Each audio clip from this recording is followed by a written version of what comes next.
Premier of South Africa's province of KwaZulu-Natal, which has been devastated by severe floods, has been defending his handling of the crisis.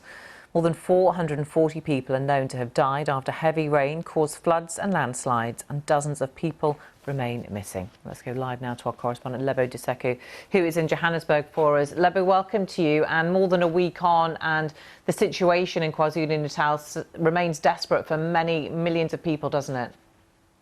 Absolutely, Samantha. I mean, people are now starting to bury their loved ones. There are families across KwaZulu-Natal and the affected areas that are burying multiple members of their families. There was a funeral at the weekend for 5 members of the same family, including children. The grief that people are experiencing is compounded by the fact that many have lost their homes. They don't know quite what's going to happen next, and the cultural rites that would take place when people are buried are not able to take place. Now, this is still very much a search and rescue operation, but the hopes of finding people alive are dwindling.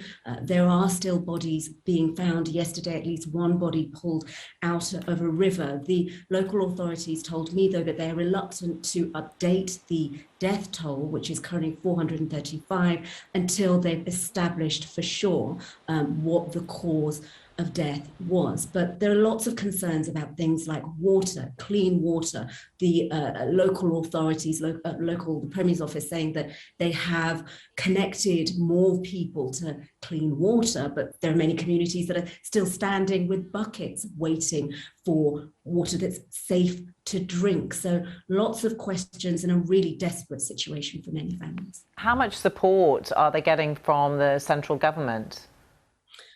Well, there has been a pledge from Treasury. It's going to be releasing some £50 million for this relief effort. But the President, Cyril Ramaphosa, is addressing Parliament today about funds that are going to be made available. And one of the key things he wants to talk about is oversight, getting MPs to essentially make sure that there is no corruption. You mentioned earlier on that the local government has been criticised. Last week, there was a scandal where the Premier was accused of commandeering a water truck that was meant to be for local people for his own purposes. That has now been resolved. But there is a huge trust issue in terms of whether the help that is being offered or has been released by central government or even local government is going to get to the people that it is meant to.